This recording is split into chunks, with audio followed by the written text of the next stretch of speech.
मैं भागीरथ शर्मा जी का मतलब बहुत शुक्रगुजार अपने आप को समझूंगी कि वो ऐसे आयोजनों को करते रहते हैं। इससे क्या रहता है कि हमें शहीदों को याद करने का मौका मिलता है। वैसे तो हमें उनको हमेशा याद रखना चाहिए, बट हाँ, इस आयोजन से ये है कि हम उन लोगों को याद कर सकते हैं। शहीदों की याद को ताज़ा किया जाता है और शहीदों की याद को करके हम नमन करते हैं, उनको श्रद्धांजलि देते हैं, क्योंकि आज उन्हीं के बदौलत हम खुली हवा में सांस ले रहे हैं। उन वीर बलिदानों को हमें आज नहीं, वैसे तो मैं कहता हूँ हमेशा ही याद रखना चाहिए। जो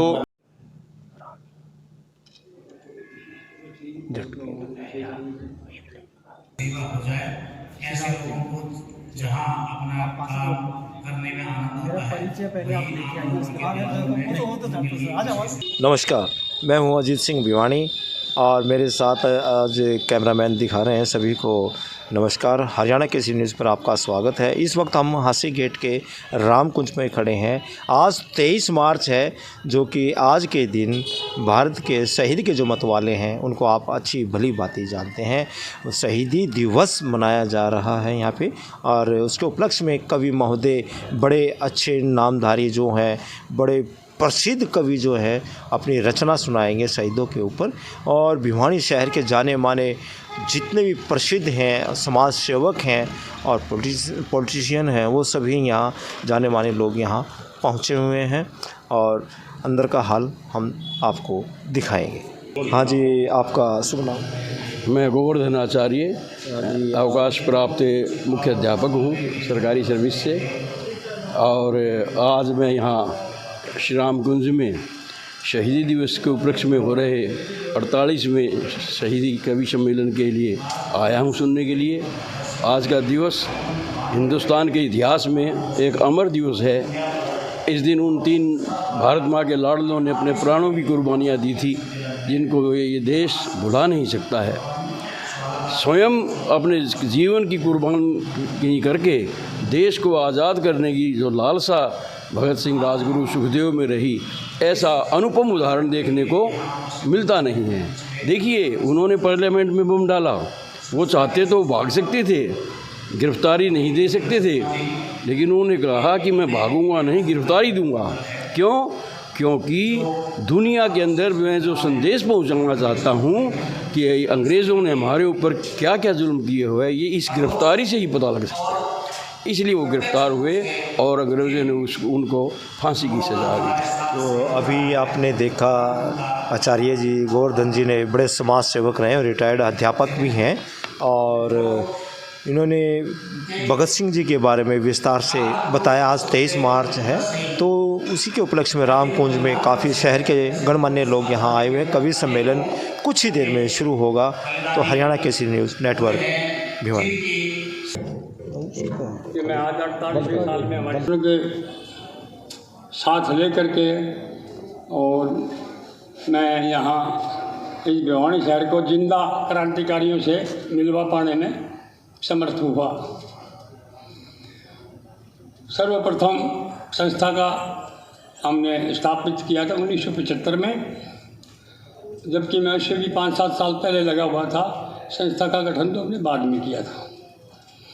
तो मिला कि ये शुरू से, क्योंकि मैं मूलतः मराठा हूँ, हिंदुत्व और राष्ट्रवाद मेरे डीएनए में, और ये मुझे प्रेरित करता है कि इन शहीदों को, उस हिंदुत्व को बचाने के लिए चाहे जान कुर्बानी करनी पड़े। और ये इतिहास गवाह भी है। हम उन 1761 की पानीपत की लड़ाई में जो शहीद हुए थे, सौभाग्य से मैं उसी वंशज हूँ, उन्हीं का मैं वंशज हूँ। आज़ाद नहीं करने वाला मुझे बड़ी पीड़ा थी। संस्था का गठन कर दिया, प्रोग्राम चलता रहा। उन्हीं दिनों 1982 बड़ी मर्मांतक पीड़ा हुई। इतने बड़े शहीद की बहन, जिनका कोई सारा नहीं आना जाएगा, खोखा लगा के गुजारा कर रही है, पास गया।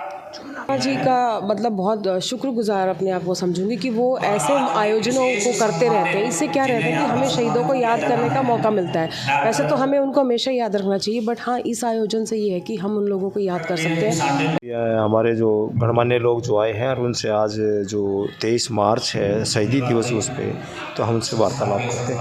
हाँ, तो सर जी, आपका शुभ नाम? मैं विजय शर्मा, संस्थापक आस्था स्पेशल स्कूल भिवानी। आज चित्रकूट के में एक 48वां जो विशाल राष्ट्रीय कवि सम्मेलन हो रहा है, वो शहीदों की याद में आज भागीरथ जी शर्मा जी द्वारा एक संस्था बनाई है, शहीद स्मृति सभा बनाई गई है। उसके अंतर्गत आज तक ये 48 साल इस संस्था को बने हो गया और प्रत्येक ईयर ये 48वां ये आज बना रहे हैं शहीदी दिवस। उसको उपलक्ष्य पर हास्य कवियों को बुला करके उन शहीदों की याद को ताज़ा किया जाता है और शहीदों की याद को करके हम नमन करते हैं, उनको श्रद्धांजलि देते हैं, क्योंकि आज उन्हीं के बदौलत हम खुली हवा में सांस ले रहे हैं। उन वीर बलिदानों को हमें आज नहीं, वैसे तो मैं कहता हूँ हमेशा ही याद रखना चाहिए। जो इस समय को विशेष ध्यान में नहीं रखना चाहिए, लेकिन फिर भी समाज धीरे धीरे जागृति की ओर चल रहा है, उन शहीदों को नमन कर रहा है। धन्यवाद।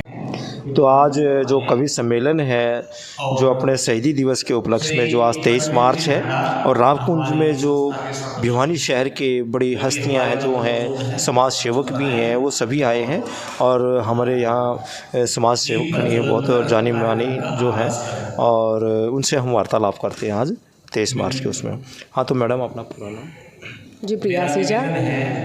और आज जो शहीदी दिवस है, तो आज युवाओं को आप ख़ास तौर पे क्या बोलना चाहेंगे? देखिए, सबसे पहले तो मैं भागीरथ शर्मा और युवाओं के लिए जो स्पेशली मैसेज है वो यही है कि युवाओं को, आजकल के बच्चे क्या है ना कि किसी ना किसी को आइकन मानते हैं, लेकिन मेरी नज़र में जो हमारे रियल आइकन्स हैं वो हमारे जो शहीद हैं, जिन्होंने हमें आज़ादी दिलाई, जिन्होंने अपना बलिदान दिया, वो हमारे रियल आइकन्स हैं। और युवाओं को मैं यही बोलूँगी कि उन्हीं को आदर्श मानकर, उन्हीं के जीवन से प्रेरणा लेते हुए आगे बढ़े और उन्हीं के सिद्धांतों पर चले।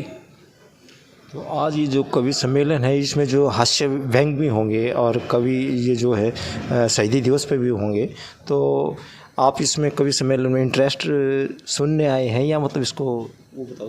देखिए, कवि सम्मेलन तो एक बहाना होता है और इसी बहाने हम शहीदों को याद भी कर लेते हैं। और हाँ, डेफिनेटली हास्य व्यंग्य होता है, तो थोड़ा सा एक रूटीन की ज़िंदगी से हटकर ऐसे आयोजन अटेंड करना भी बहुत ज़रूरी रहता है। धन्यवाद जी, आपने हमें हरियाणा केसरी न्यूज़ को जो समय दिया। हम उनका हार्दिक स्वागत अभिनंदन करते हैं। और भिवानी हलचल से बहन हमारे मध्य पहुंच चुकी है, असीजा जी, हम उनका हार्दिक स्वागत अभिनंदन करते हैं।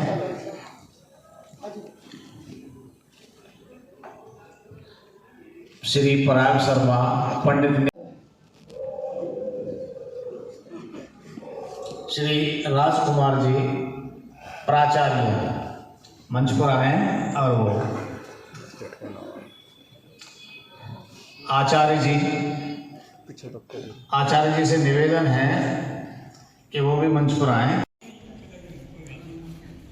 हरियाणा केसरी न्यूज़, हम इस वक्त रामपुर हासी गेट पर खड़े हैं और हम अग्रवाल जी से बातचीत करेंगे। तो आज 23 मार्च है और शहीदों की याद में 48वां जो विशाल राष्ट्रीय कवि सम्मेलन हो रहा है, तो उसमें आप युवाओं को क्या संदेश देना चाहेंगे? और जो आज शहीदी दिवस के रूप में मनाया जा रहा है, सम्मान की जो हम श्रृंखला खड़े हैं, हम प्रतिवर्ष जो शहीद हुए एक ऐसे व्यक्ति को सम्मानित करने उनको करते हैं नमन करता जिनका हूँ। और युवा पीढ़ी को एक ही क्षेत्र में कि शहीद अन्य किसी क्षेत्र में विशेष योगदान होता जो है, उन्होंने इतना देश के लिए किया है, यहाँ आज की युवा सम्मान पीढ़ी के लिए थोड़ा समझते हुए देश के लिए तैयार रहना चाहिए। कि आज के हमारे चौबंशीला मेडिकल हॉस्पिटल के सीएमओ मुख्य चिकित्सा अधिकारी श्री रघुवीर जी साढ़ ने मैं उन्हें मंच पर लाने से पहले उनके विषय में जानकारी देना चाहूँगा और इसके तुरंत बाद ही आज का उन्हीं के संस्कार जो है हमारे अंदर है देंगे और हम पूरी कोशिश कर रहे हैं जीवन में अपना परिवार चलाने के लिए जो भी काम किए होता है हुए आशीर्वाद चलते रहे। अब कोई इस काम को खुशी करता है, यही तो हमारी कोई इच्छा है। अपने मन को मारकर, लेकिन बहुत कम ऐसे लोग हैं जो अपने काम को ईश्वर की आराधना की तरह मन लगाकर पूरे दिल से करते हैं और सच्चे दिल से प्रयास करते हैं। उनके काम से अधिक लोगों की सेवा हो जाए, ऐसे लोगों को जहाँ अपना काम करने में आनंद होता है, वही